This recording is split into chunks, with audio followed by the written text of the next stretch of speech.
पाहत आहोत जनकार्य न्यूज, जनतेच्या न्याय हक्कासाठी लढणारं एकमेव न्यूज चॅनल जनकार्य न्यूज। राज्याच्या सर्वच भागातून आता पावसाने काढता पाय घेतला आहे। त्यामुळे सूर्यनारायणाने पुन्हा एकदा डोके वर काढले आहे। पावसाने विश्रांती घेतल्यानंतर तापमानात कमालीची वाढ झाली आहे। राज्याच्या अनेक भागात तापमान 40 पार गेले आहे, तर विदर्भात ते 43-44 अंश सेल्सिअसवर गेलं आहे। शनिवार आणि रविवार त्यात आणखी वाढ होण्याची शक्यता आहे। आज परभणीचे तापमान 42.6 एवढे नोंदवले आहे। त्यामुळे हे 2 दिवस उष्णतेच्या लाटेचा सामना करावा लागणार आहे। बदलत्या हवामानाचा परिणाम नागरिकांच्या मधून आरोग्यावर देखील होत आहे।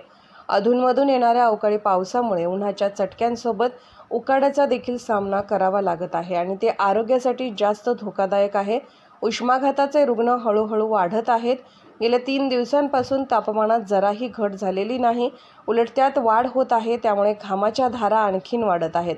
दरम्यान राज्यातील तापमानाच्या पुढच्या 3 दिवसाचा अंदाज भारतीय हवामान खात्याने दिला आहे।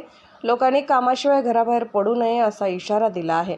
राज्यातील कमाल आणि किमान तापमानात वाढ अपेक्षित आहे। किमान तापमान आत्ताच 24-25 अंश सेल्सिअस जवळ पोहोचले आहे आणि त्यात आणखी वाढ होण्याची शक्यता आहे। राज्यातील आरोग्य यंत्रणा सतर्क झाली असून सर्व प्रकारांच्या आव्हानांसाठी तयार आहे। रुग्णालये देखील सज्ज आहेत। जनकार्य न्यूजला लाईक करा, शेअर करा आणि सबस्क्राईब करा।